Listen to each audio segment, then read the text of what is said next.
University tells us tonight a student has tested positive for the coronavirus. The university is working to begin the contact tracing process and schedule a cleaning. The university says they have a response plan and they are in the process of implementing it. Well, Tennessee voters need to anticipate changes. If you are planning a trip to New York City anytime soon, you should plan to quarantine for 2 weeks upon your arrival. But some people aren't doing that. So the Big Apple now has checkpoints set up across the city to catch those breaking the rules. News 2's Chelsea Beinpour headed to the airport to talk with travelers about the new concerns.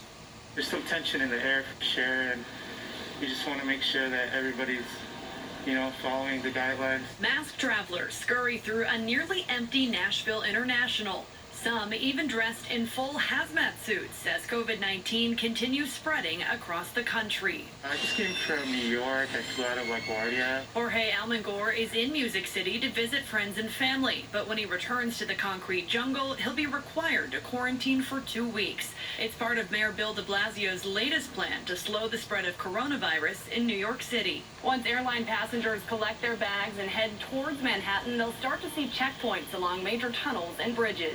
At those checkpoints, travelers are required to fill out a health department form to support contact tracing efforts. If you're coming to the city from Tennessee, Florida, Georgia, and 32 other designated states with high rates of COVID-19, you'll be asked to quarantine for 14 days.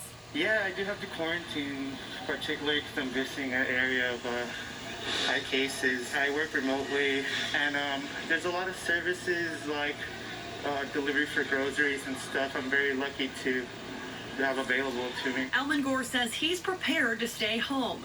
Northeastern native Lizette Castro isn't. I wasn't even aware. If I have to quarantine, that's what I'm gonna have to do. Other travelers say the checkpoints will prevent them from vacationing to New York until COVID is under control. There's no reason to go there and then be quarantined for a week or 2 weeks. It's definitely a negative impact on tourism. If you do risk the trip, the mayor's order says refusal to fill out a state health department travel form can result in a $2,000 fine. Reporting in Nashville, Chelsea Beinpour, News 2. The order also says failure to quarantine is a violation of New York state law, and those who don't comply could be slapped with a $10,000 fine. Also tonight, a message from Metro Police. The warnings are over. Officers will begin ticketing people on Broadway who do not wear face masks. News 2's Eric Egan explains how they plan to ramp up enforcement. No more education. It's now compliance. We will have 30 officers out there.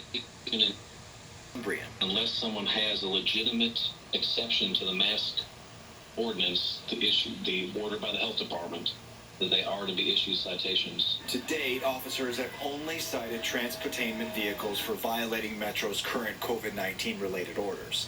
Levitt pointed out there have been arrests involving people who were intoxicated and also unwilling to wear a mask. This weekend, expect a different kind of Broadway in the name of public health. This Friday and Saturday, it will be very clear to anyone who's in the downtown area that the police are out, the police are enforcing, and as needed, as necessary, we will issue citations. And all this comes after multiple weekends seeing crowds packing Broadway, not wearing masks. Also, just last weekend, a house party in East Nashville that's now under criminal investigation. And one more thing to note here, violation of that mask order is a Class C misdemeanor. Back to you. As you said, Eric, the warnings are now over. Tonight, more than 1,600 new cases of COVID-19 reported in Tennessee in the last 24 hours. Also, 27 additional deaths and more than 100 new hospitalizations. A little bit of good news, though. We are seeing a decrease in daily reported cases. Hundreds of thousands of Tennesseans do not have a job. We want to help. Go to WKRN.com. On the right-hand side of our homepage, we have a Jobs tab to help you keep track of who is hiring and how to apply with ease. A crime tracker alert now.